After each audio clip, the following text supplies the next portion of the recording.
je le dis, sans sueur, sans effort. Il va le faire ça propre. Et Didi B, c'est un performeur et il sait très bien le faire.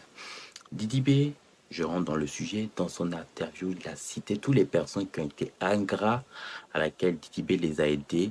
Le nom de Suspect 95 a été cité, notamment aussi également le nom de Kadja, des personnes qui l'ont considéré comme des amis, notamment Kadja, à laquelle il a été le plus déçu. On l'a ressenti à travers cette interview. Hein.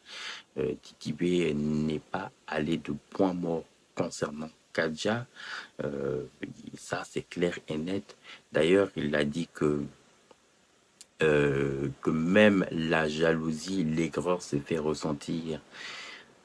Au départ, c'était des félicitations quand Didi B recevait des prix, des nominations, des certifications.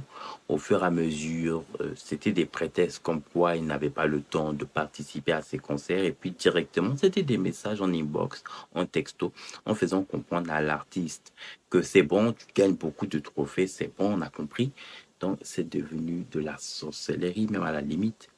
Et donc, Kadja, c'est par la suite de toute cette frustration que Kadja fait l'interview que tout le monde a suivi sur les différents réseaux sociaux concernant justement la confirmation qui a été renchérie par Suspect 95 en parlant d'achat des vues. Donc Kadja, qui est quand même un rappeur aussi, à laquelle forcément il est conscient d'ailleurs que cette phrase va avoir une impact négative sur la carrière de Didi B, mais malchance pour eux, ça n'a causé aucun effet, bien au contraire, ça n'a fait que grandir l'artiste.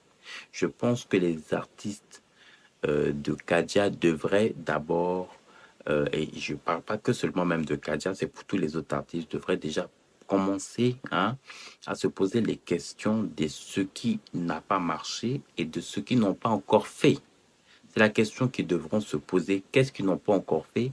Qu'est-ce que les autres artistes font pour justement rester dans le top?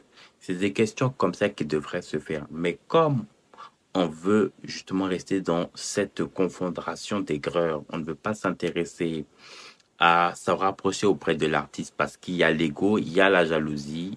Voilà. Donc, bah, écoute, on reste dans cette conformité. Et donc, forcément, ça crée de la frustration, et ça crée de l'aigreur. Et vous faites que même à un moment donné, même ces artistes, notamment Didi B, ben écoutez, ne vont plus vous donner cette occasion-là. Et après, c'est pour cela que beaucoup vont dire que Didi B, il est ingrat, que Didi B est ceci.